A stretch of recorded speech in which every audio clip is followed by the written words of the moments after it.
I am 75 years old, and I miss Vivian every single day. Today is exactly 3 years since she left. 3 years since my house became half empty, though I continue to live in it alone. Meteorologists aren't supposed to be superstitious. We believe in data, not omens. Still, every time I hear the window frame rattle during a thunderstorm, I want to say, "Hear that, Viv? There's a cold front coming." It's like she's still sitting in her chair with her knitting. I get out of bed feeling my knees ache. Age is a bastard. I walk slowly through the bedroom to the bathroom. Bertram Hollingsworth stares back at me in the mirror, his gray hair still thick and his wrinkles deep, but his eyes still the same blue they were when he was young. Vivian always said it was those eyes that she fell in love with. My house, a Victorian two-story mansion, was built in 1904. I inherited it from my parents, and they inherited it from theirs. 4 generations of Hollingsworths have lived under this roof. Every creaking floorboard, every curve of the wooden railing holds the history of our family. After a shave and a shower, I go down to the kitchen. I make a strong black tea, a habit acquired over decades of working for the National Weather Service. I had to stay awake on night duty, tracking the movements of hurricanes and tornadoes. I still check the barometer in the hallway every morning and record the readings in a notebook. 47 years of observations is my personal database. The kitchen window overlooks the backyard. Vivian has planted a garden. Rhododendrons, hydrangeas, roses. I try to keep it up, although gardening was never my thing. This is my tribute to her. The phone's ringing. My son, Noel. "Good morning, Father. How are you feeling?" "Same as always," I answer. My knees are aching from the rain. "You look tired lately," he says with feigned concern. "You need to rest." Our relationship with Noel is strained. He's always been ambitious and impatient, inherited my analytical nature, but not my cautiousness. When he married Cassidy 15 years ago, I hoped she'd soften his temper, but she turned out to be as greedy for money and status as he was. "I'm 75, Noel. At my age, fatigue is normal. I'll come by today. We'll talk about something." He hangs up without waiting for an answer. Typical. I frown and look at the picture of Vivian on the wall. It shows her smiling, sitting in her favorite chair on the veranda. "What would you say to him, Viv?" I think. Around noon, I hear the noise of a car pulling up. It's too early for Noel. I look out the window and see the red sedan of my neighbor, Myrtle Pruitt. She's 72 and has lived across the street for 40 years. Since Vivian's death, we've been in touch more. Sometimes we have tea together on the veranda, discussing books or just watching the street life. "Bertram," she shouts, getting out of the car with a plastic container in her hands. "I brought blueberry pie." I open the door for her. Myrtle is a short woman with short cropped gray hair and lively brown eyes. She worked as an elementary school teacher when she was young, and you can still feel that energetic caring in her. "Now, so you know I'm not a big fan of sweets," I say, "but I take the pie anyway." "I know, but today is a special date." She looks at me understandingly. 3 years, right?" I nod, feeling my throat constrict. Not many people remember the anniversary of Vivian's death. Even Noel didn't mention it in our conversation this morning. "Come in," I say. "I'll put the kettle on." We sit in the kitchen, and I tell her about Noel's call. "He's up to something," I say. "I can feel it. Maybe he just wants to see his father." "Noel?" I snort. "He's been here 4 times in the last year, each time with some kind of request. Money for a new car, investment advice. Not that he ever listens to my opinion." Myrtle cuts off a piece of pie and puts it on my plate. "You're too hard on him." "And he's not attentive enough to me," I object. "You know, I saw him and Cassidy in town yesterday. They were coming out of the bank with very unhappy faces. But they didn't notice me." Myrtle shakes her head. "The young ones have their own problems. How long has it been since Cassidy closed her boutique?" "About a year. And she still blames the economy, not her terrible taste in clothes." We both laugh. Talking to Myrtle always cheers me up. After she leaves, I go into the living room and pull out my photo album. The day of the anniversary of Vivian's death is the only day of the year when I allow myself to fully immerse myself in the memories. Here's our wedding. Vivian in a simple white dress, me in a dark suit. I was 24, she was 22. Here's Noel the baby in young Vivian's arms.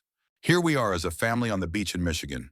Here is the new 1988th year, meeting it with champagne on this very veranda. The sound of a car pulling up interrupts my memories. Noel is in his black Audi. Cassidy's driving. Surprisingly, they don't usually arrive together. I put the album away and go to answer the door. Dad! Noel hugs me with exaggerated warmth. How are you feeling? Noel inherited my height and build, but his facial features are his mother's. Cassidy, a slender blonde with cold blue eyes, stands behind him, faking a smile. Hi, Bert, she says. I hate it when she calls me that. Bertram, I correct her. Come on in. They follow me into the living room. Noelle looks around like she's estimating the value of each item. The house looks old, he says. Don't you think it's time for a renovation? I like the way it looks, I reply. It's called character, Noel. Something money can't buy. Cassidy gives her husband a nervous look. Something's not right here. Coffee? I offer. No thanks, Cassidy replies quickly. We won't be long. Just wanted to make a suggestion. I sit down in my chair and wait. Noel runs his hand through his hair, a gesture he always does when he's nervous. Dad, Cass and I were thinking, it's hard for you here alone, isn't it? It's a big house. So many things to worry about. I can handle it, I said. Of course you are, Cassidy says hastily. You're doing great. We're just worried about you. I look at them suspiciously. What's your point?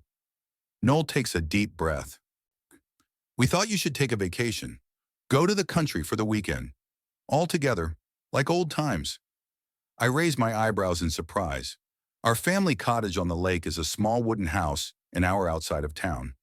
Vivian and I bought it when Noel was 5. For the last few years, it's been neglected. Noel thinks it's too modest for his status, and I don't have the energy to maintain 2 houses. Why the sudden concern? Just want to spend time with you, Cassidy says with a smile that doesn't reach her eyes. Right, honey? Noel nods. Yes, Father. Yeah? We realize we haven't been paying enough attention to you lately. I nod slowly, still not trusting their sudden concern. And when are you planning this trip? This Friday, Cassidy answers quickly. For the whole weekend. We'll have everything set up. You have nothing to worry about. I don't like it. But then again, it's been a long time since I've been to the cottage. The last time was with Vivian, the year before she died. She loved this place. The quiet of the woods, the view of the lake from the little dock. All right, I said at last. I'll come with you. Noel and Cassidy exchange quick glances. Relief? Joy? And I feel an uneasy feeling clench in my chest. Great. Cassidy claps her hands together. We'll pick you up Friday morning. They leave as quickly as they came. I stand at the window and watch them get into the car. Cassidy says something, gesturing vigorously, and Noel nods with a serious expression. Something's not right here. I can feel it in the air, like a thunderstorm approaching. 47 years of weather forecasting has taught me to trust my intuition. I go upstairs to my office and start checking the papers. The will is in place, in the safe. The deeds to the house, too. Everything's in order, but the anxiety won't let go. That evening I call Myrtle. They invited you to the cottage? She's surprised. It's strange, very strange. That's what I mean, I agree. They're up to something. Should I not go? And miss the chance to find out what they're planning? I chuckle. No, I'll go, but I'll be on my guard. After the conversation, I sit on the veranda for a long time. The sun is setting behind the rooftops, coloring the sky orange and pink. Look, Viv, I think. Presto, layered clouds. It's going to be a nice day tomorrow. I don't know what awaits me at the cottage, but I'm not going to be an easy target. If Noel and Cassidy are up to something, they'll regret it. I may be old, but I'm still Bertram Hollingsworth. I've survived 3 major tornadoes, 1 hurricane, and 47 years of marriage. Whatever they're up to, I'm ready for the storm. On Friday, I pack a small bag, a change of clothes, medicine, an old battery, operated radio, a meteorologist's habit, always keeping up with the weather forecast. At the last moment, I decide to take the photo album with me. Maybe I'll feel closer to Vivian at the cottage. When Noel and Cassidy arrive, I'm already waiting for them on the porch. We load my stuff into the trunk, and I noticed that they brought an unusually large amount of luggage for a weekend trip. We brought groceries, Cassidy explains, intercepting my gaze. And wine. A lot of wine. I nod, pretending to believe it. Well, it's going to be an interesting trip. My intuition tells me a storm is coming, and I've always trusted my predictions. The drive to the cottage had never seemed so stressful. Cassidy drove, Noel sat next to her, and I settled into the back seat, watching the back of their heads. They were looking at each other too much, like they were having a silent conversation beyond my comprehension.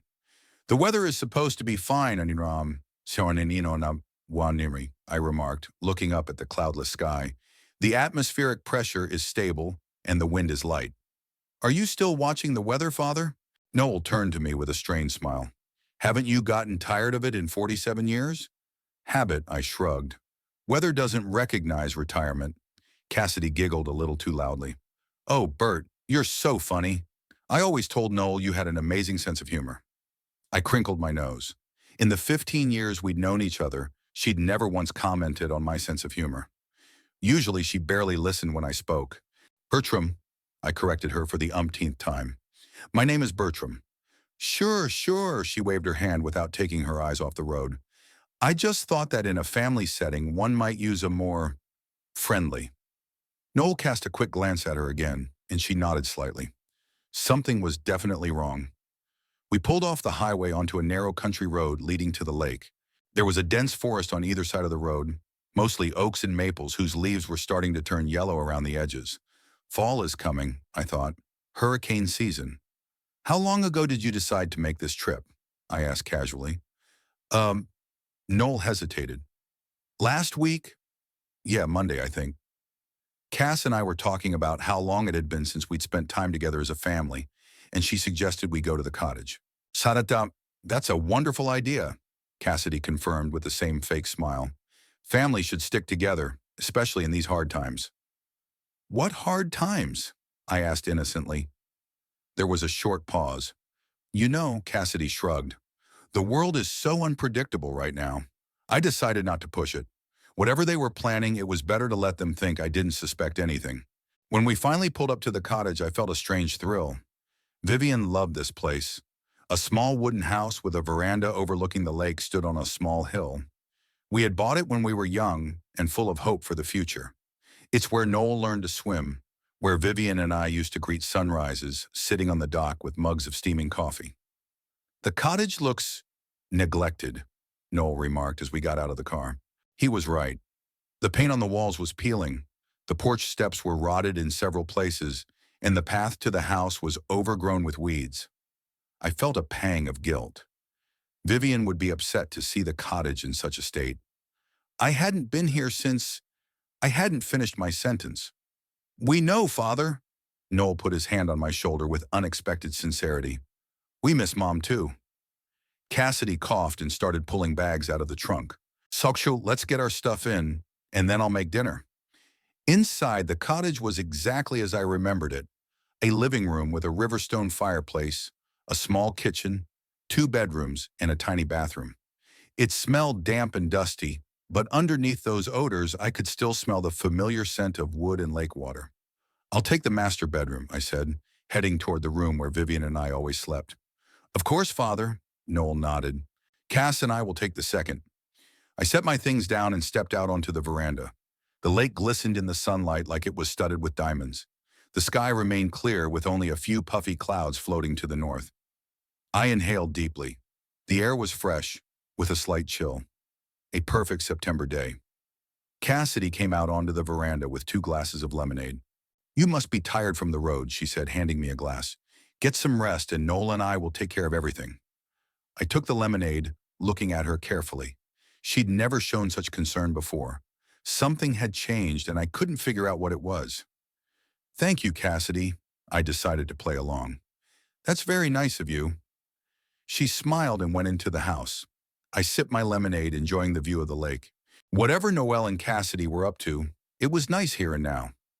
Maybe I was wrong to suspect them of something wrong. Maybe they really do want to mend their relationship. But my internal barometer was showing an approaching storm. I've learned to trust that sense over many years of weather forecasting. When all the instruments show clear weather, but something inside whispers of an impending storm, it's best to listen to that whisper. After lunch, Cassidy had made pasta, my favorite dish, which was also suspicious. Noel suggested a walk to the lake. Just like old times, remember? He said. We used to go fishing a lot. You always lost your patience after 15 minutes and started throwing rocks into the water, scaring away all the fish. Noel laughed, and I sensed a hint of sincerity in his laugh. I was a terrible son, wasn't I? Not a terrible son, I countered. Just, impatient. Always wanting everything at once. We walked slowly down the path toward the lake. Noel propped me up on his elbow and the path became steep or uneven. It was unusual. Usually he walked ahead, never looking back, always in a hurry to get somewhere. How's your work going? Rush asked. Still at the same firm? Yes. He nodded, but something in his voice had changed. It's good. A little tense with the economy, but we're doing okay. And Cassidy's boutique? Did she find a new place? Noel shook his head. Not yet, no. But she has some ideas for a new business. We reached the dock, an old wooden structure protruding about 5 meters into the lake. The boards creaked under our feet, but the wharf still looked sturdy enough. I miss my mom, Noel said suddenly, looking out at the water. Sometimes I feel like everything went wrong after she died. I nodded, unable to utter a word because of my suddenly constricted throat. She always knew what to say, Noel continued. She always found a way out of every situation. I put my hand on his shoulder.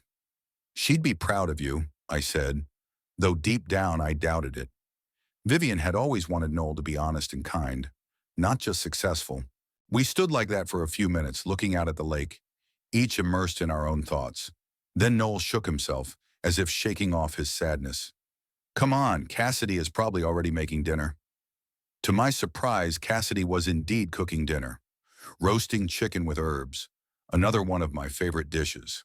There was already a bottle of red wine and 3 glasses on the table. I wanted to have a real family dinner, she explained, seeing my surprise. Just like old times. I didn't need to remind her that even in the good old days, our family dinners were rarely pleasant. Noel and Cassidy usually discussed their problems, rarely interested in my or Vivian's opinion.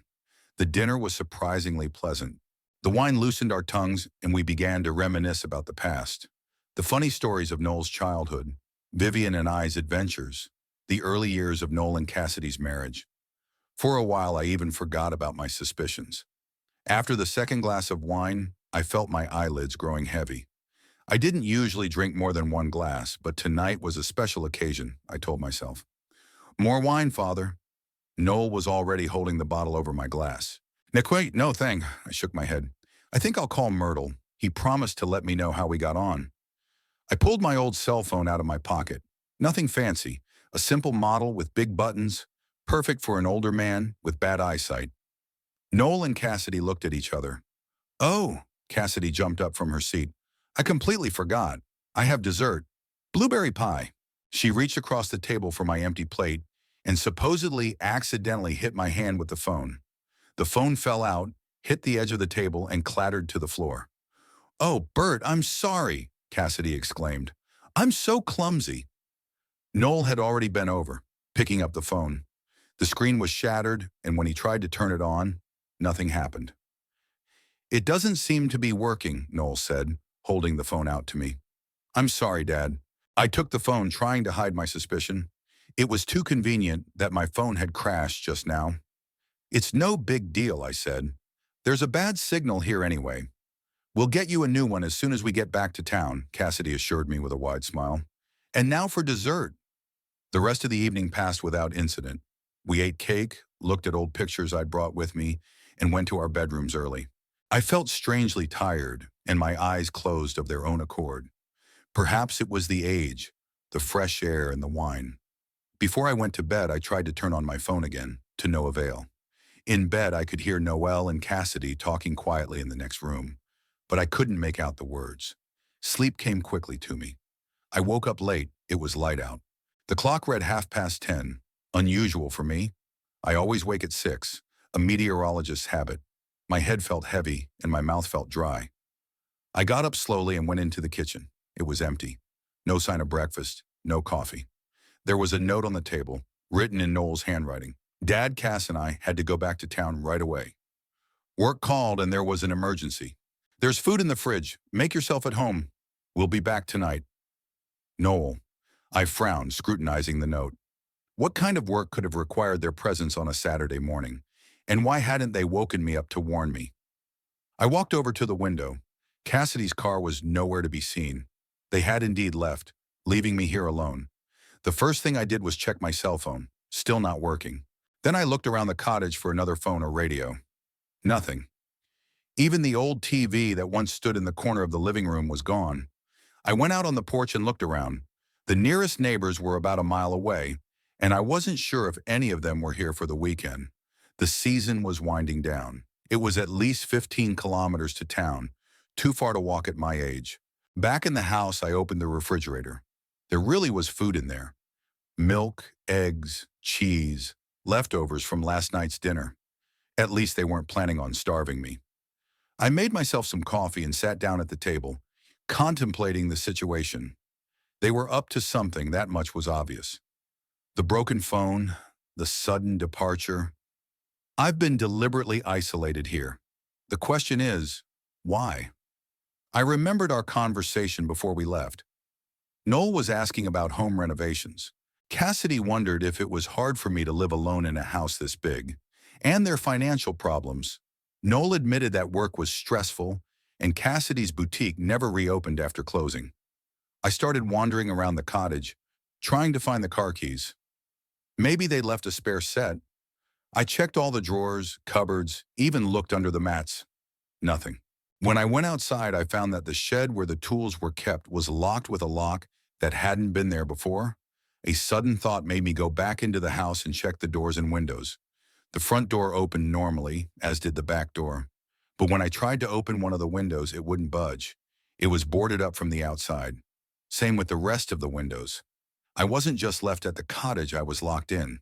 Not completely, of course. I could get out through the doors, but then what? No transportation, no communication, 15 kilometers from the city. At my age, such a walk could end in an ambulance at best. I went back out onto the veranda and sat down in the old rocking chair. I had to get my thoughts together and figure out what to do next. After all, I had spent 47 years forecasting the weather. I know how to analyze situations and find solutions. If Noel and Cassidy locked me in here, then they needed to get me out of the way. But why? What could they be doing in town that I could interfere with? I remembered their strange behavior before the trip, the questions about the house, the sudden concern, and that feigned interest in my well-being. Well, until I can figure out their motives, I need to concentrate on getting out of here.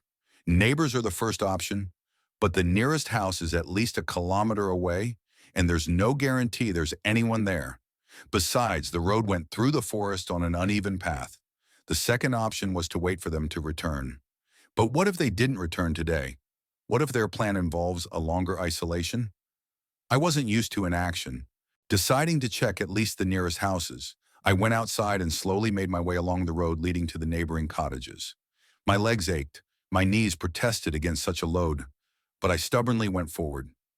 After about half a kilometer, I saw a small house with a red roof, but it looked abandoned. The windows were closed with shutters. The path was overgrown with weeds.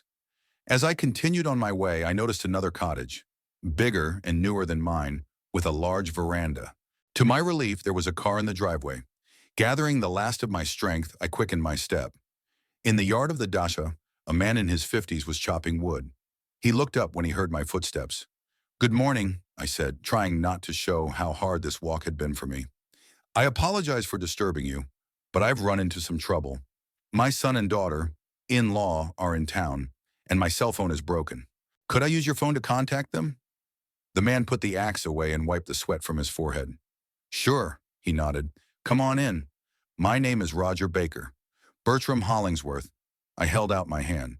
"I'm very grateful for your help." We entered the house and Roger pointed to a telephone on the kitchen wall. "Use it. Would you like some coffee?" "I'd love some." I nodded gratefully. I dialed Myrtle's number, hoping she was home. After the third ring, she picked up. "Hello?" "Myrtle, it's Bertram." "Bert," she exclaimed. "How was your vacation?" I told her briefly about the situation, trying to speak calmly so as not to attract Roger's attention. Myrtle listened without interrupting, and then she said, "Bert, I think you need to get back to town as soon as possible. Emma from the real estate agency just came by, asking if I knew where you were. Said she saw Noel and Cassidy with some people outside your house." I felt a chill go down the back of my neck. Something was wrong. "Could you come get me?" I asked. "I'm at the cottage, but I need help getting back." "Sure," Myrtle answered without hesitation. "Dictate the address." I dictated the address and arranged for Myrtle to come as soon as possible. Then I thanked Roger for his help and coffee and told him I'd go back to my place. A friend would pick me up soon. "Is there a problem with your son?" Roger asked as he walked me to the door. "I hope not," I replied. "Just a little misunderstanding." I walked slowly back to my cottage, thinking about the situation. What could Noel and Cassidy be doing at my house with strangers? And why was the realtor looking for me? Back at the dacha, I decided to check Noel and Cassidy's bedroom again, more thoroughly. Maybe I'd missed something, but the room was almost empty. They'd taken all their things. Only in the nightstand drawer did I find a receipt from the Grand Hotel in East Chicago, dated yesterday afternoon. Why would they need a hotel room in their hometown? I continued to wait for Myrtle, sitting on the veranda and looking at the road. The inner meteorologist in me was warning of an approaching storm, and I was ready to meet it in full force. About an hour passed before I saw Myrtle's red sedan coming up the road to the cottage. During this time, I had time to search the house more thoroughly. In the closet, I found Noel's old jacket, in the pocket of which was a crumpled piece of paper with a handwritten phone number. It wasn't Noel's handwriting. It was too neat, too curly, probably Cassidy's. Next to the number was a name, Patterson. But the most important find I made was when, desperate to find something useful, I decided to check the kitchen trash can. Under the scraps of paper and leftover food was an envelope addressed to Noel. I pulled it out, wiped it on a towel, and opened it. Inside were the deeds to my house. Copies, but very good quality. And a draft of the deed, dated today. The amount on the deed made me squeal. 20% below market value.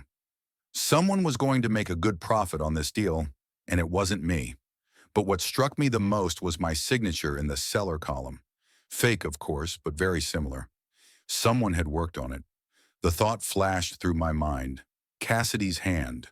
She'd always had a knack for forging signatures. Noel had once jokingly bragged about it, saying that at school Cassidy had signed all his notes for his parents. Myrtle's car stopped outside the cottage, and I hurried out, clutching the papers in my hand. Myrtle looked worried, an unusual expression for her usually calm face. "Bert!" She got out of the car and hugged me. "Are you all right?" "Physically, yes." I showed her the papers. "Mentally, not quite. Look what I found." Myrtle looked through the papers quickly and her eyes widened. "They're going to sell your house? But how? You're the sole owner." "Apparently by using a forged signature and no original owner," I replied grimly. "That's why they locked me in here." "Locked you in?" I briefly told her about the broken phone, the lack of transportation, and the boarded-up windows. "Could you wait? We have to get back to the city immediately," Myrtle said firmly. "If we hurry, we can make it before the deal closes." "Wait," I stopped her. "Let's check what's going on first. Do you have a cell phone?" Myrtle pulled out her cell phone. "Call this number." I handed her a slip of paper with Patterson's number on it. "Identify yourself as my secretary. Tell her Mr. Hollingsworth is running late, but asked me to confirm the time and place of the meeting." Myrtle raised her eyebrows in surprise, but nodded and dialed the number. After a short conversation, she disconnected the phone and turned to me. "It's the lawyer. He says the meeting is scheduled for 4 o'clock this afternoon at your house. It's a real estate transaction. He asked if everything was okay with the documents you're supposed to bring." "What documents?" "He didn't specify, but he said the deal wouldn't go through without them." I looked at my watch. It was almost 2 o'clock. "We have to hurry. There's one more thing." I hesitated. "You don't happen to know anyone in the police force, do you?" Myrtle smiled. "My grandson Oliver is an officer with the East Chicago Police Department. Do you think we'll need his help?" "I'm sure we will." I patted the envelope of documents. "There's enough evidence of fraud in here. Call him." While Myrtle called her grandson, I gathered all the evidence I'd found into one envelope and took a photo album. There were pictures of the house and title deeds that might come in handy. Then we got into Myrtle's car and headed into town. The drive took about 40 minutes. During that time, Myrtle told me everything she knew. Emma, you know, that realtor from Maple Street, saw Noel and Cassidy with some big man at your house this morning. They were showing him the house, and he seemed very interested. Emma found that odd because she knows the house belongs to you, not Noel. She asked me if I knew anything about it. What did your grandson say? Oliver agreed to meet us at your house at 3:30. He said he couldn't arrest anyone without direct evidence of a crime, but he could attend to ensure order. I nodded. That should be enough. Do you think they suspect I've escaped yet? I asked. It's possible, Myrtle shrugged. Some, but even so, they don't expect you to show up with the police and proof of their fraud. I looked out the window at the landscape whizzing by. Trees were replaced by fields, fields by suburban homes. Soon we would be in East Chicago. There were conflicting feelings inside me. Anger at Noel and Cassidy, disappointment in my own son, determination to stop them, and somewhere deep inside, the pain of betrayal. But I suppressed those emotions. This was no time for sentimentality. I needed to act rationally the way I always did when forecasting the weather. Analyze data, assess probabilities, make decisions. It was almost 3 hours and 30 minutes when we pulled up to my house. There were two unfamiliar cars in the driveway, a black Mercedes and a silver Lexus. My house, usually quiet and peaceful, looked lively today. We stopped across the street, determined to wait for Oliver. He showed up at exactly the right time. A tall young man in a police uniform with a serious expression but kind eyes. Grandmother, he hugged Myrtle, then shook my hand. Mr. Hollingsworth, pleased to meet you, though the circumstances are not the most pleasant. I summarized the situation and showed him the documents I'd found. Oliver scrutinized them carefully. So, Robert, there are indeed signs of fraud here, he said. A forged signature, an attempt to sell the property without the owner's consent. But to press charges, we need to catch them in the act. That's exactly what we're going to do. I looked at my watch. We still have about 20 minutes before the meeting starts. We've worked out a plan. Oliver will go in first, introduce himself as a police officer doing a routine sweep of the neighborhood. He'll assess the situation and signal us when it's safe to enter. Myrtle will stay in the car in case we need to make a quick retreat. I'll go in last, when the deal is in full swing. At 3 hours and 55 minutes, Oliver entered the house. 5 minutes later, he looked out the living room window and nodded to us. It's time, I said to Myrtle. Wish me luck. Good luck, Bert, she squeezed my hand. Show them you can't treat old people like that. I walked slowly toward the house, feeling my heart pounding. But there was no fear, only determination. I climbed the porch steps I had known all my life and opened the door I had never locked. A small group of people were gathered in the living room. Noel and Cassidy were sitting on the couch. Across from them, a distinguished-looking man in an expensive suit and a middle-aged woman with a folder of papers. Oliver stood a little to the side, pretending to check the windows for security. No one noticed my appearance until I spoke. Didn't expect to see me? 5 heads turned toward me at the same time. Noel's face paled so quickly that for a moment I feared he was having a heart attack. Cassidy looked like she'd seen a ghost. Her mouth opened in a silent scream. The man and woman just looked puzzled. Oh, Father? Noel stuttered. What are you doing here? I live here, I answered calmly. The question is, what are you all doing in my house? And why are you discussing selling it without my knowledge? The man in the suit frowned and looked at Noel.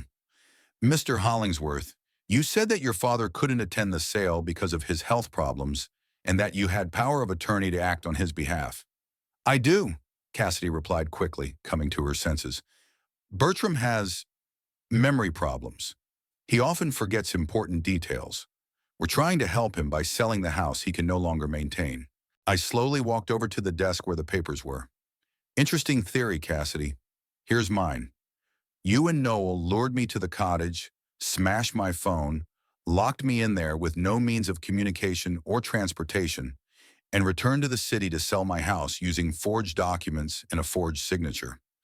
I laid out on the table the papers I found at the Dasha. It's a draft of a sales contract with my alleged signature. forged of course. And here are the original deeds to the house, proving that I'm the sole owner and that I never gave Noel power of attorney. The woman with the file, obviously a notary, looked worried. Mr. Patterson, I think we should postpone the transaction until we find out. The man in the suit, apparently the same Patterson, nodded. I completely agree.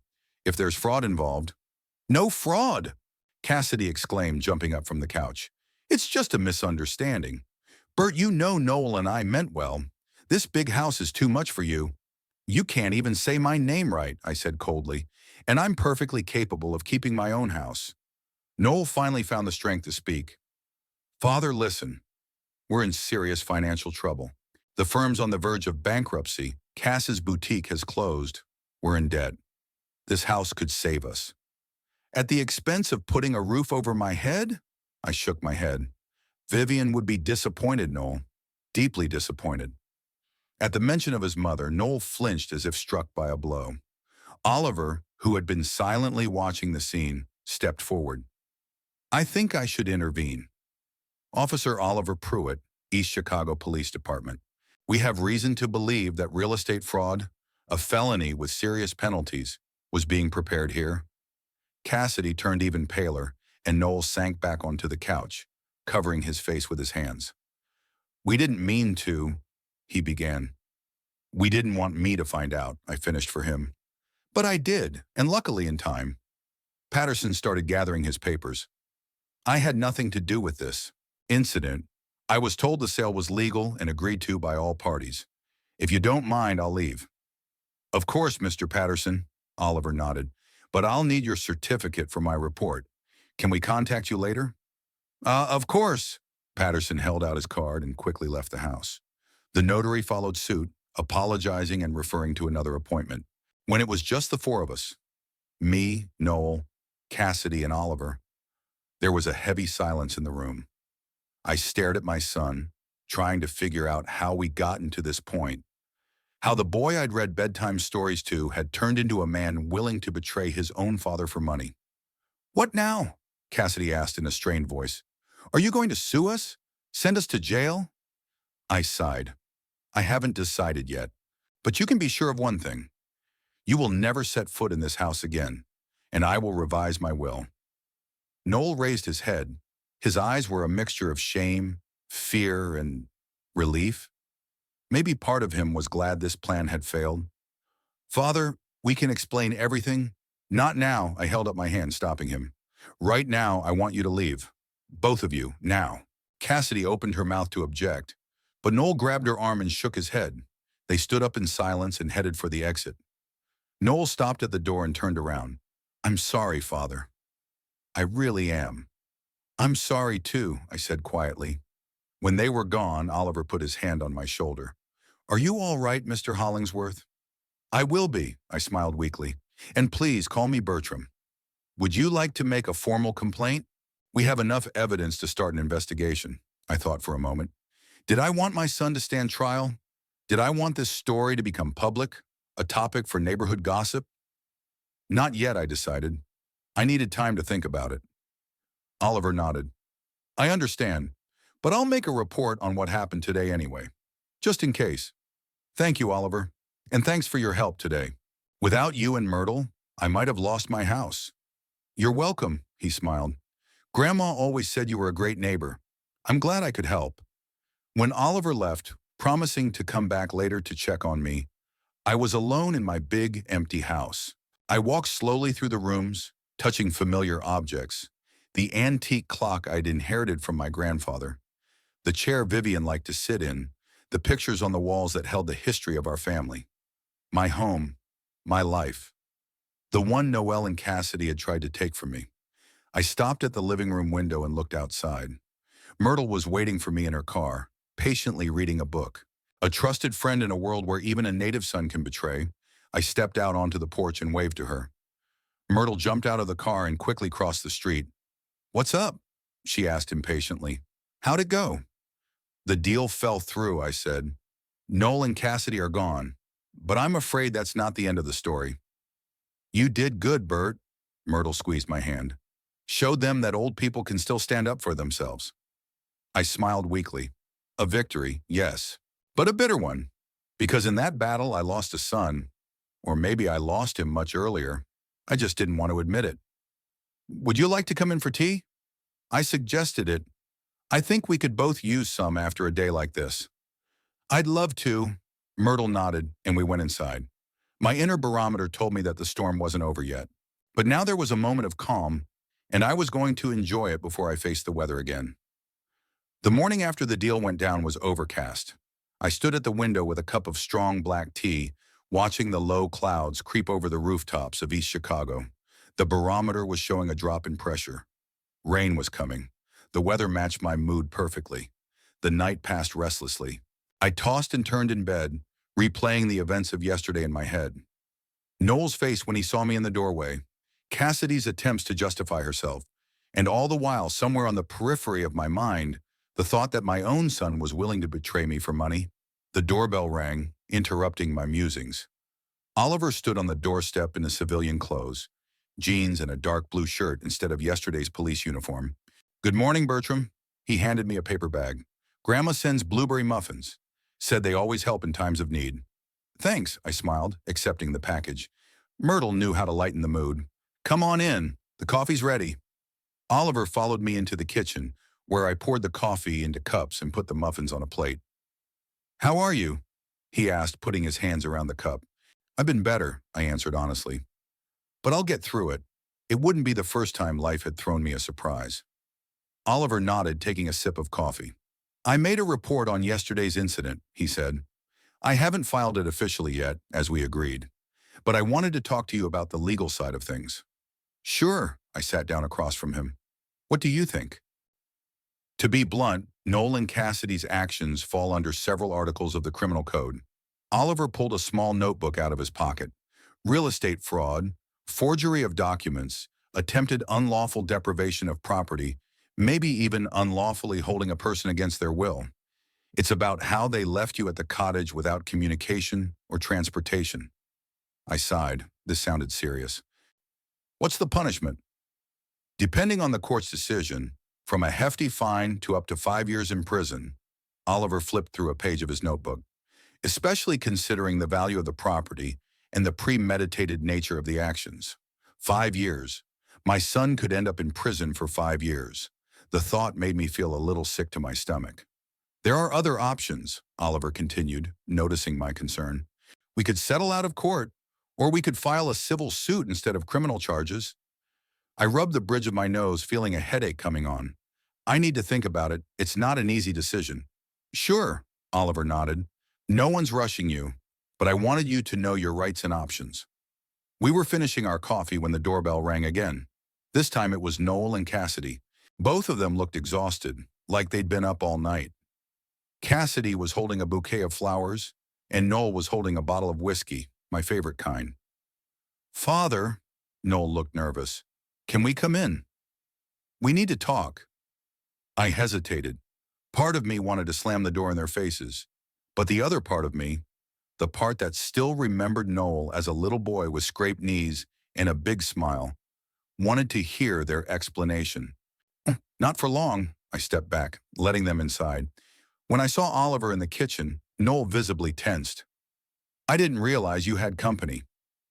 Oliver came by to check on me, I answered dryly. After last night. Cassidy awkwardly handed me the bouquet. It's for you, Bertram, a token of reconciliation. I took the flowers but didn't thank her. It was petty, I suppose, but I couldn't bring myself to feign gratitude. Sit down, I pointed to the chairs. Say what you want to say, Oliver stood up. Maybe I should go. This is a family matter. No, I shook my head. Stay, please. I may need, an objective opinion. Noel and Cassidy exchanged glances but sat down at the table. Noel placed the bottle of whiskey in front of him, but didn't open it. Father, he began. First of all, we want to apologize. What we did, it's unforgivable. We realize we betrayed your trust. We're really sorry, Cassidy said, and this time I heard genuine remorse in her voice. It was a terrible, stupid idea. We should never have even thought of it. I looked at them, trying to find the anger of yesterday, but found only fatigue and frustration. Why? I asked simply. "Uh, why did you decide that selling my house behind my back was an acceptable way out of any situations?" Noel took a deep breath. "We're in a desperate situation, Father. I didn't want to tell you so as not to worry you, but my firm went bankrupt 2 months ago. I lost my job. Cass and I are in debt from her failed business. The bank's threatening to foreclose on our house. And yesterday," Cassidy continued, "the debt collectors took my car, the one we used to drive to the cottage. It was the last thing of value we could sell.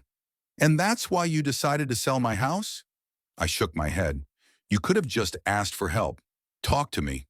"We tried," Noel exclaimed. "Remember 3 months ago I asked you for a loan. You turned me down." "I turned you down a loan for a new car," I clarified. "You didn't say a word about bankruptcy or serious financial problems." Noel lowered his eyes. "I'm proud, you know. I didn't want to admit my failure. And yet your pride didn't stop you from tricking me into trying to sell my house." I shook my head. "Strange selectivity." Cassidy put her hand on her husband's shoulder. "It was mostly my idea," she said. "I convinced Noel that it was the only way out, that we'd help you move to a smaller place where you'd be well taken care of, and the money we had left over would help us get back on our feet." "Don't defend me, Cass." Noel pulled her hand away gently. "I'm a grown man, and I make my own decisions. Yes, we've convinced ourselves that we're acting in your best interest too, Father, that this big old house is too burdensome for you, that you'd be better off in a modern apartment or nursing home. But the truth is, we were thinking of ourselves first." There was silence. Outside the window, the rain began to drizzle, drumming softly on the glass. "How deep are your financial problems?" I finally asked. "How much do you owe?" Noel said the amount, and I whistled, really serious. "Why didn't you declare bankruptcy? It would have protected you from debt collectors, given you time to regroup." "We consulted a lawyer," Cassidy replied. "Connery. But with our type of debt, it's not that easy. Besides, it would mean losing the house anyway." Oliver, who had been silently listening to our conversation, finally spoke up. "If I may interject, what you are describing is indeed a difficult situation, but that doesn't justify fraud. Do you realize that your actions could have serious legal consequences?" Noel looked up. "We realize that," he said quietly, "and we're prepared to accept the consequences." "Are you ready to go to jail?" I asked sharply, "because that's how this story could end if I apply." Noel turned pale but nodded. "If that's what it takes, then yes." Cassidy sobbed, covering her face with her hands. "Forgive us, Bertram, please. We were out of our minds with despair. That's no excuse, but we're really sorry." I looked at them, two adults driven to despair by their own mistakes and bad decisions. My son and the woman he'd chosen. Part of me wanted to forgive them, to help them. But the other part remembered how they locked me in the summer house, how they smashed my phone, how they forged my signature. "I won't file a police report," I finally said. "Not yet, but I'm also not going to pretend that nothing happened." Noel and Cassidy looked at each other with relief. "Thank you, Father," Noel started, but I held up my hand, stopping him. "I'm not done. I won't press charges on one condition. You will never again attempt to obtain my house or any of my other property without my explicit consent. No document manipulation, no attempts to declare me incompetent, nothing of the sort. If I learn of any such thing, I will immediately contact the police with a full report of yesterday's incident. Is that clear?" They both nodded. "Crystal clear," Cassidy said. "One more thing," I continued. "I want you to leave my house. Now. And don't come back until I invite you myself. I need time to think about this. Decide if we have a future as a family." Noel looked like I hit him. "Dad, please, we can fix this. Give us a chance." "I'm already giving you a chance," I replied. "A chance to avoid prosecution. That's quite a start." Cassidy tugged at her husband's sleeve. "Come on, Noel. Your father's right. He needs space. We've done enough." Noel got up reluctantly. "All right, but Father, know that I am truly sorry, and I will do anything to regain your trust." "Words don't mean much right now, Noel." I shook my head. "I need action." They headed for the door. Noel turned around on the threshold. We'll leave you alone as you ask. But if you need anything, give me a call, please. I didn't answer. When the door closed behind them, I felt a strange relief, as if a weight had been lifted from my shoulders. And at the same time, a deep sadness. Oliver coughed softly, reminding me of his presence. Are you okay? He asked. I'm not sure, I answered honestly. It was harder than I expected. You made the right decision, he said. You gave them a chance to make it right, but you set clear boundaries. That's fair. Fair, I said again. Yeah, I guess so. But somehow it didn't feel satisfying. Oliver put his hand on my shoulder. Because they're your family. No matter what they've done, they're still your family. And it hurts to see them make mistakes like this. I nodded. He was right. Despite the betrayal, Noel was still my son, my flesh and blood, my responsibility in a way. And seeing him stoop to fraud was more painful than the attempt to take my home away from me. Thank you, Oliver, I said, for your support and for helping me see the situation clearly. You're welcome, he smiled. That's what friends are for. After Oliver left, I sat on the porch for a long time, watching the rain. It had intensified from a light drizzle to a downpour. Drops drummed on the roof, dripped down the gutters, puddled on the garden path. I always loved to watch the rain. It calmed me, helped me think. I thought about Noel and Cassidy, about their despair and mistakes, about how easily a man can cross the line when he feels cornered, and about how thin the line is between wanting to protect your family and wanting to protect yourself from your family. Vivian always said Noel was too much like me, just as stubborn, just as proud. Maybe she was right. Maybe there was something of my own character in what he did, taken to the extreme. But that's no excuse. I would never betray my family, never violate their trust for my own gain. And the fact that Noel was able to do it hurt me deeply. That evening, Myrtle called. How are you, Bert? She asked with concern in her voice. Oliver had told me about Noel and Cassidy's visit. I'm fine, I replied. Just rethinking some things. You're being too soft on them, Myrtle said. After what they did, if my kids tried to pull something like that, I wouldn't be so lenient. Maybe, I sighed, but I need to find my own way through this situation, Myrtle, and I'm not sure what that means yet. Of course, dear, she softened. You've always been sensible. Just take care of yourself, okay? And remember, you're not alone. You have friends who care about you. Thank you, Myrtle, I smiled, though she couldn't see it. I know, and I really appreciate it. After talking to Myrtle, I went to my office and pulled an old photograph out of my desk drawer. Vivian and I were holding Noel's newborn baby in our arms. Our faces shone with happiness and pride. Such hopes, such dreams we had pinned on this little man. Where did we go wrong? What did we miss in his upbringing that allowed him to grow into a man capable of such treachery? Or is it just life, its unpredictable twists and turns and temptations? I carefully put the photograph back in the drawer and closed it. Some questions don't have easy answers. Sometimes all you can do is accept the situation for what it is and move on. That night I slept better than I expected. Maybe because I made a decision, maybe because I expressed everything I had accumulated, or maybe just because I was emotionally drained. I woke up this morning feeling like a certain phase of my life had ended. I had lost my son, not physically but emotionally. The bond that connected us was, if not severed, seriously damaged. It would take time to see if it could be restored. But I was still alive.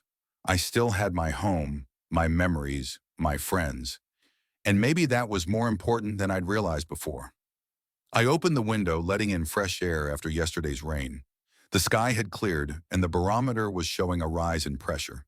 The storm had passed, at least for the time being, and I was ready to face the new day, whatever it brought. It had been a week since the day I'd ruined Noel and Cassidy's plans. A week of silence. No calls, no visits, no attempts to contact me. It was like my son and his wife vanished into thin air. I knew, of course, that they hadn't. They were simply honoring my request to stay away. Still, the silence was strange, unaccustomed. It was as if a part of my life had suddenly disappeared, leaving a void. I sat at the kitchen table that morning, lazily stirring the oatmeal I couldn't bring myself to eat. My appetite was gone along with my sanity. Outside the window, it was raining lightly, the drops dripping down the glass like tears. I thought that the weather accurately reflected my inner state. Gray, dull, dank. I caught myself waiting for the phone to ring, waiting for Noel to call, to apologize again, to try to patch things up. But the phone was silent, and I realized that part of me was still hoping for reconciliation, despite everything that had happened. Family is a strange thing. They can hurt you the worst, betray you the most brutally, and yet you continue to love them, worry about them, hope for the best. Maybe it's a curse, or maybe it's the most human thing about us, the ability to forgive even the deepest wounds inflicted by those we love. I got up from the table, poured the untouched oatmeal into the sink, and went to change. Today I decided to visit Vivian's grave. I needed to talk to her, even if only one-sidedly.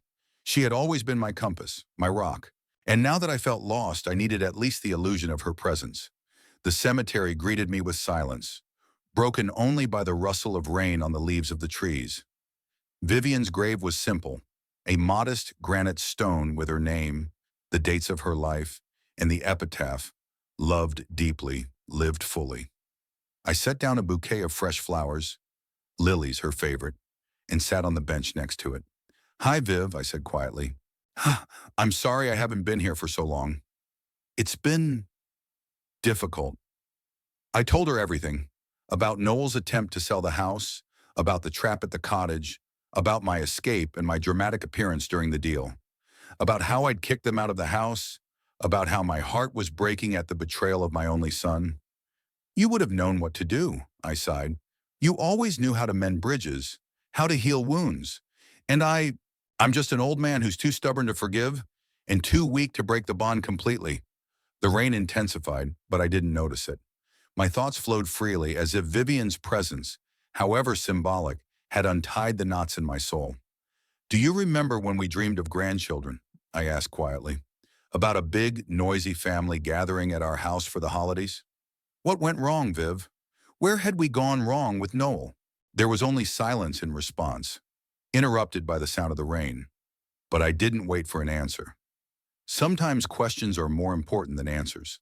Sometimes the very act of asking questions helps you understand yourself better. I sat there for a long time, soaked to the skin, but I felt strangely relieved.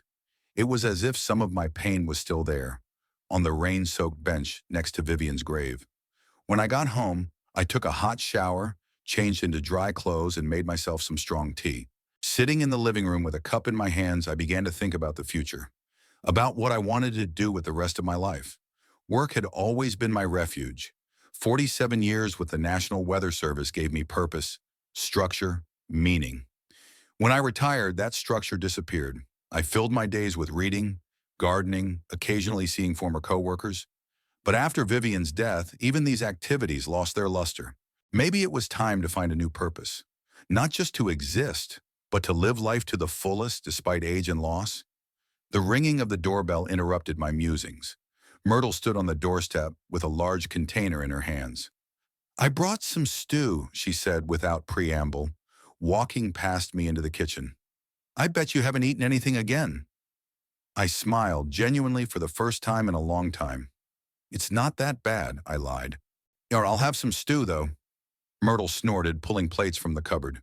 She knew my kitchen like she knew her own. "You're a terrible liar, Bertram Hollingsworth. Always have been. I can see you've lost weight. And those bags under your eyes tell me you're not sleeping properly." I didn't argue. Myrtle was right, as always. "Thank you for your concern," I said sincerely. "I don't know what I'd do without you." She waved her hand, warming up the stew on the stove. That's what friends are for. Besides, I promised Vivian I'd keep an eye on you, and I always keep my promises." We sat down at the table, and the aroma of the stew suddenly whetted my appetite. I ate the whole plate, then asked for more, to Myrtle's obvious delight. "There, that's different," she said, setting another down for me. "Food heals not only the body, but also the soul." After dinner, we went into the living room with cups of tea. Myrtle looked at me carefully, as if assessing my condition. "You've been to the cemetery," she said. Your hair was still damp from the rain. I needed to talk to Vivian. I didn't deny it. She always had a way of clarifying my thoughts. Myrtle nodded understandingly. And what did she say? I smiled a sad smile. Nothing, of course. But I think she wanted me to move on. To not let this Noel situation define the rest of my life? Wise advice, Myrtle sipped her tea. So what do you plan to do? I wondered. I don't know exactly, but I think I need to find a new purpose. Something that will give me meaning beyond memories and regrets. Hmm. Myrtle squinted her eyes. You know, the community center is looking for volunteers for an urban gardening program. They want to teach kids how to grow vegetables, understand nature's cycles. Someone with your background in meteorology would be the perfect mentor. I raised my eyebrows in surprise. I'd never been particularly good with kids, not even with my own son. Nonsense, Myrtle cut him off. You were just too busy working when Noel was little. Now you have time and wisdom. Besides, kids love stories about weather, tornadoes, and hurricanes. You'll be their hero. I laughed, picturing myself as the hero of 8-year-olds. Maybe you're right. I'll think about it. Okay, Myrtle nodded. In the meantime, how about a little walk tomorrow? The rain should be over by morning, and you need some fresh air. I'd love to, I agreed. Maybe to the park and back? Great. She finished her tea and set the cup down. I'll come back at 10. After Myrtle left, I sat in silence for a long time, thinking about our conversation, about the possibility of a new purpose, a new meaning. And for the first time in a long time, I felt a glimmer of hope.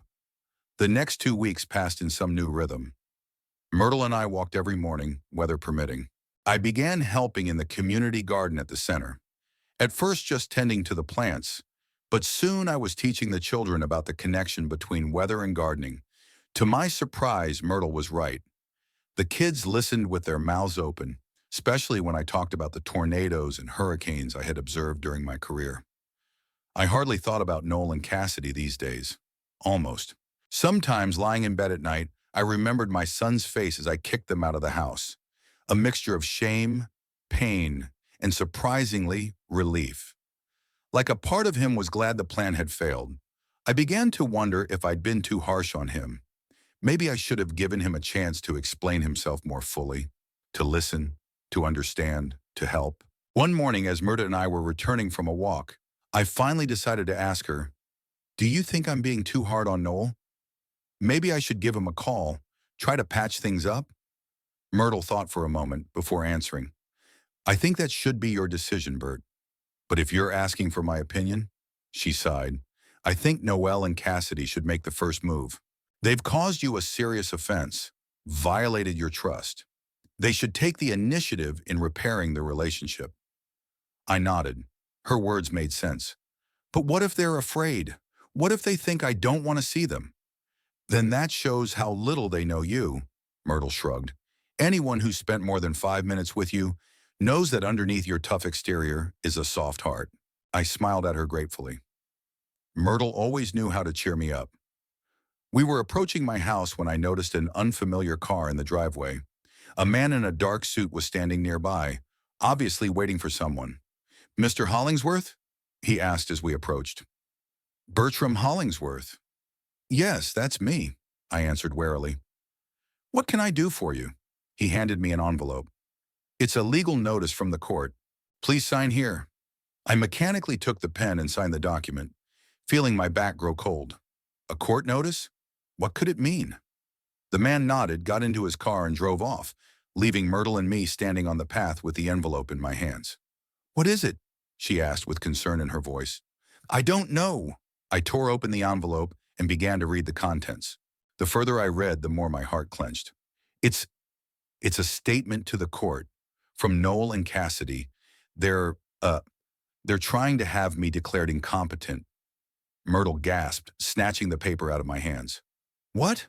No way! After everything that's happened?"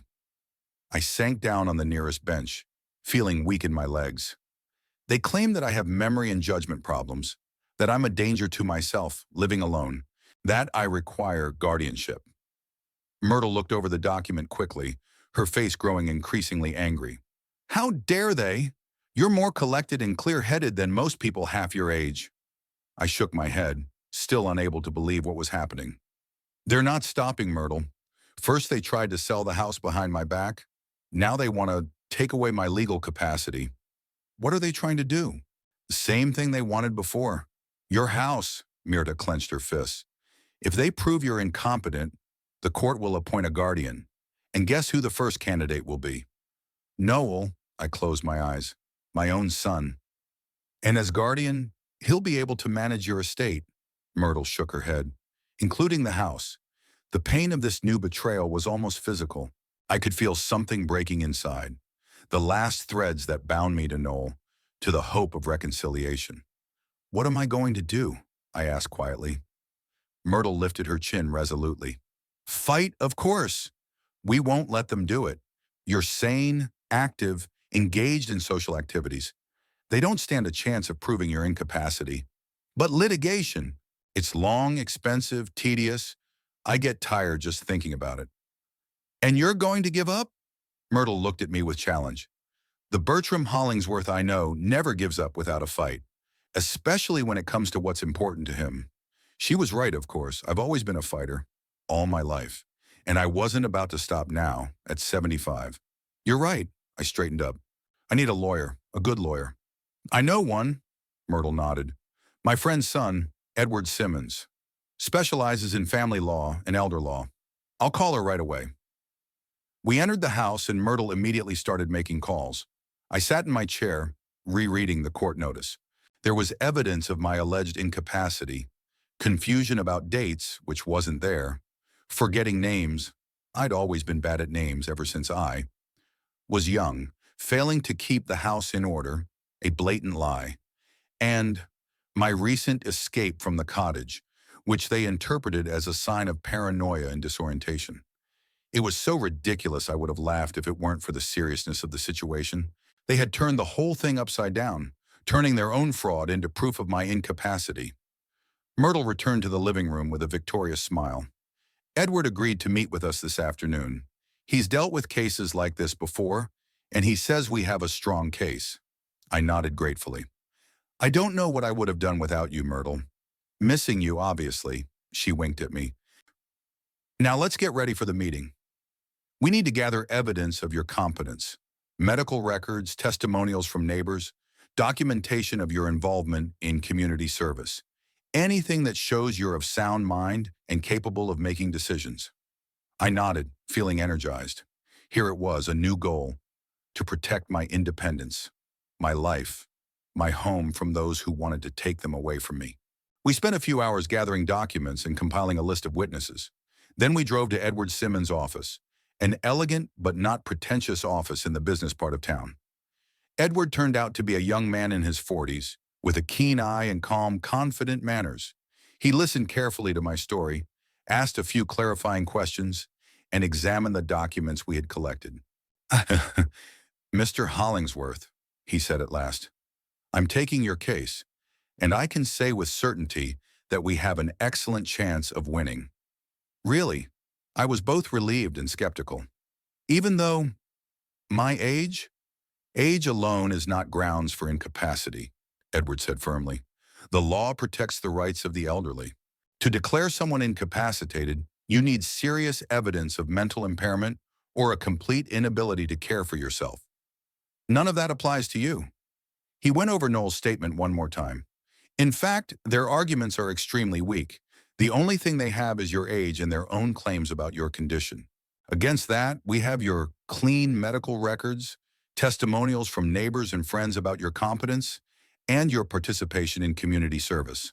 Plus, he looked up at me, your obvious clear mind and memory. The judge will see that right away. What about the dacha story?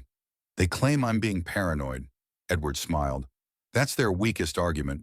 Because we have the documents you found that prove they did try to sell your house without your knowledge.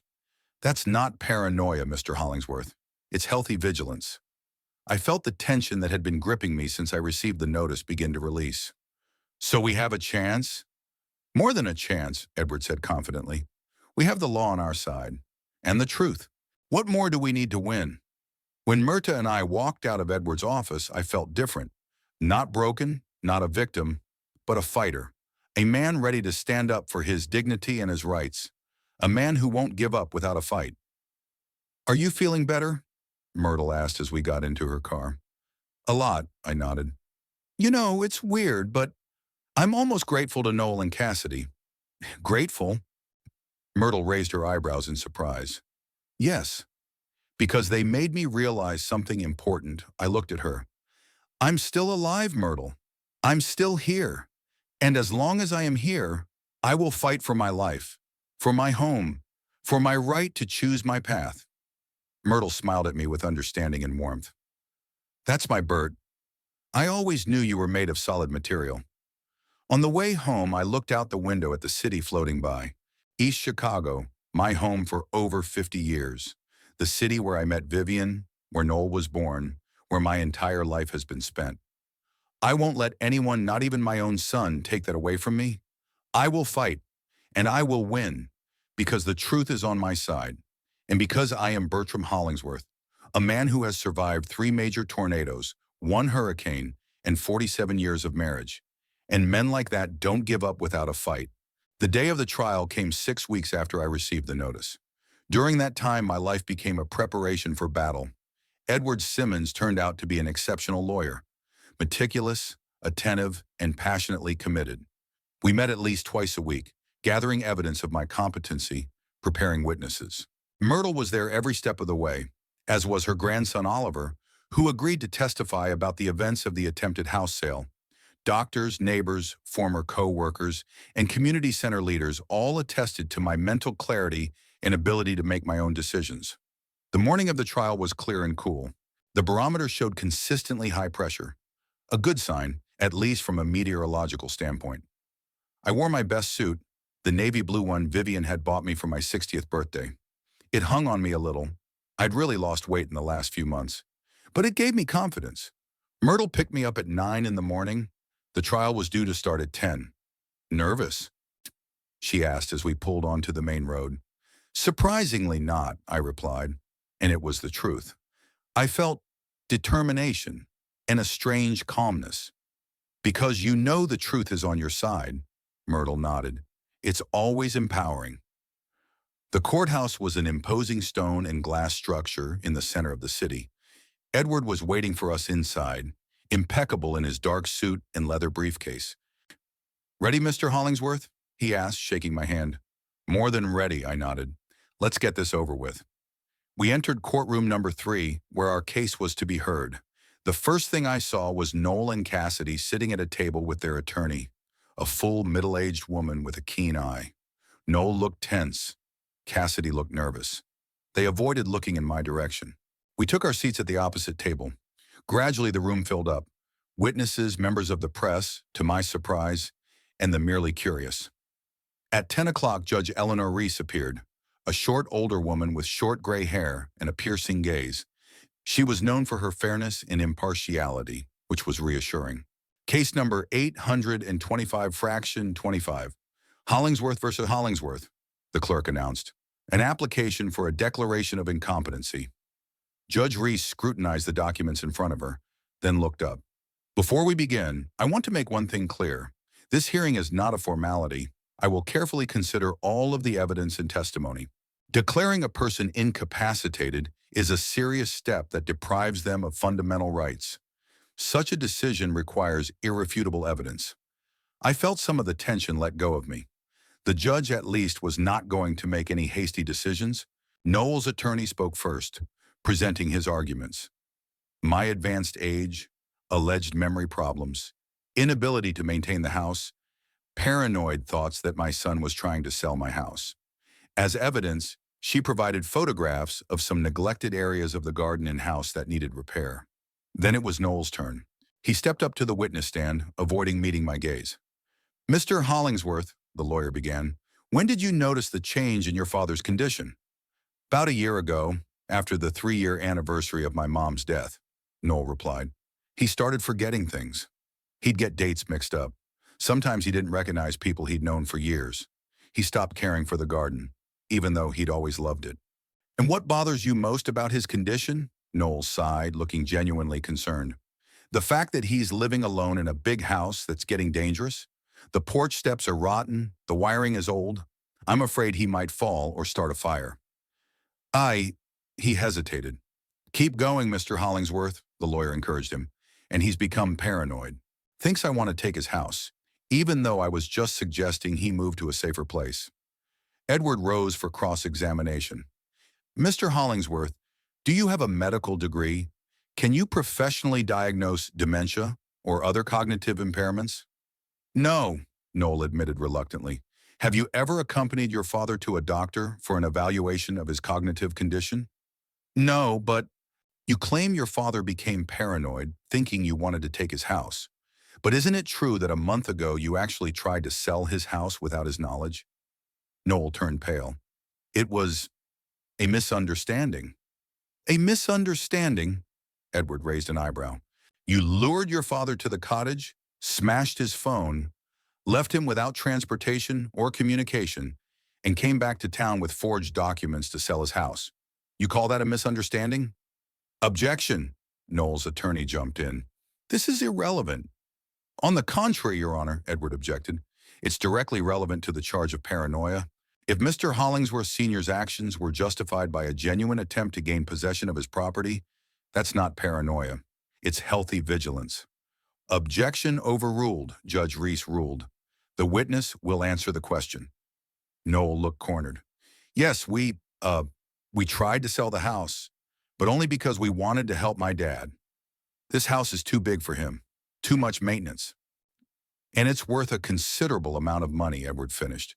Money that would help you pay off your debts after your firm went bankrupt and your wife's business failed.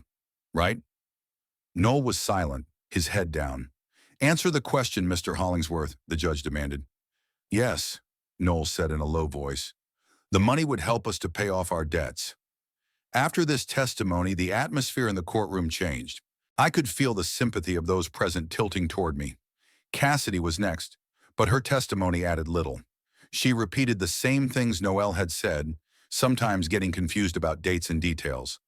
Then it was the defense's turn. Edward called my therapist, Dr. Montgomery, who had treated me for the past 15 years. Dr. Montgomery, did you recently perform a cognitive assessment on Mr. Hollingsworth? Yes, 2 weeks ago, the doctor nodded. Mr. Hollingsworth underwent a complete neurological and psychiatric evaluation. The results showed complete mental clarity, excellent memory for his age, and normal decision-making ability. No evidence of dementia or other cognitive impairment. So, in your professional opinion, Mr. Hollingsworth is fully competent?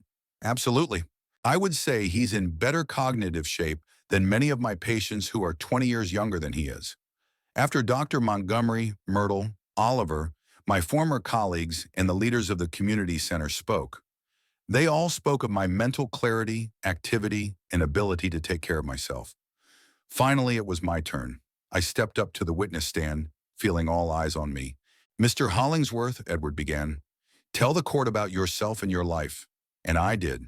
About my career as a meteorologist, about my 47 years of marriage to Vivian, about the house I'd lived in all my life, about my current endeavor, volunteering at a community center where I taught children the basics of meteorology and gardening. What can you say about the condition of your house? It's old, of course, I admitted. Some parts need repair, but it's safe and habitable. I managed to maintain it, though I sometimes hire help for heavy labor, like anyone my age. Then it was the turn of cross-examination. Mr. Hollingsworth, Noel's counsel began, don't you find it strange that your son, your only close relative, is concerned about you, and you reject his help? I am not rejecting help, I replied calmly. I reject the attempts to deprive me of my home and independence by deceitful means. There's a difference. But do you recognize that your house needs repair? That at your age it is difficult for you to maintain such a large household? I recognize that sometimes I need help. I nodded. But that doesn't mean I can't make decisions about my life and property. And I find ways to get the help I need without sacrificing my independence. You're accusing your son of attempted fraud. Don't you think that sounds, paranoid? I smiled.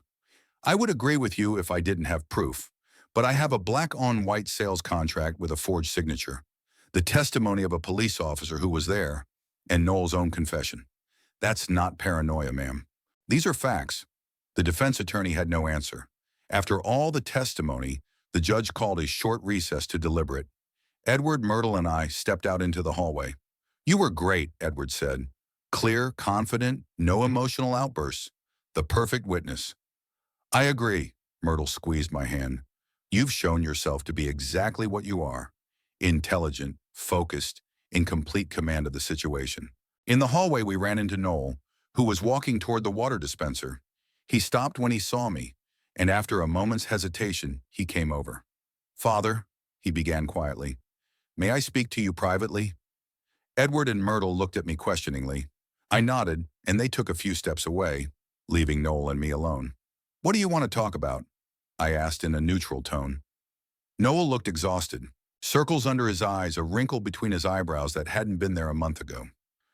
"I want to apologize," he said quietly. I shouldn't have filed that suit. It was the advice of our attorney after the attempted sale fell through. She said it was the only way to get control of the house legally." I stared at him, trying to find a trace of sincerity in his eyes. "And you agreed, knowing it wasn't true? Knowing that I was completely sane?" Noel lowered his head. "I was desperate, Father. Cass and I are on the verge of bankruptcy. The bank's foreclosing on our house in 2 months if we don't pay the debt. And you thought it was better to lose my house than to lose yours? I didn't think about—" He hesitated. "I convinced myself it was for your own good, that you'd be better off in a smaller place, with you gone. But I see now that I was deceiving myself in the first place."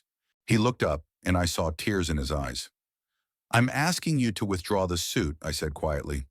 "If you're truly sorry, prove it." "I can't," he shook his head. "I signed a contract with a lawyer. If I drop the suit, I'll have to pay her the full amount at once, and I don't have that kind of money, but—" He took a deep breath. "I can admit in court that I was wrong, that you're fully competent." I looked at my son, a grown man, desperate over his own mistakes, but still not ready to fully admit them and take responsibility. "Do what you think is right, Noel," I said at last. "But know that after this trial, our relationship won't be the same. Maybe it won't be at all." Pain flashed in his eyes, but he nodded. "I understand, and I deserved it." When we got back to the courtroom, Judge Reese was already seated. She looked around at those present and began, "After reviewing all the testimony and evidence, I am ready to rule. This case is an attempt to declare Bertram Hollingsworth incompetent based on alleged memory and sanity problems.